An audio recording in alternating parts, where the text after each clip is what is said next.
আপনারা দেখছেন বাংলা খবর ইউটিউব চ্যানেল।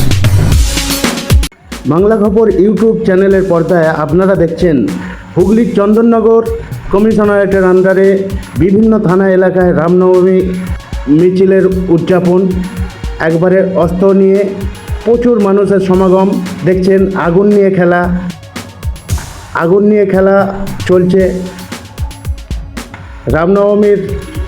রামনবমীর মিছিলে অগন্তি মানুষের ভিড়, উপচে পড়া ভিড়, গেরুয়া বসন এবং গেরুয়া পতাকা নিয়ে বেরিয়েছে। দেখছেন রামনবমীর মিছিল চন্দননগর, হুগলির চন্দননগর এরিয়ায়।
আপনারা দেখছেন বাংলা খবর ইউটিউব চ্যানেল।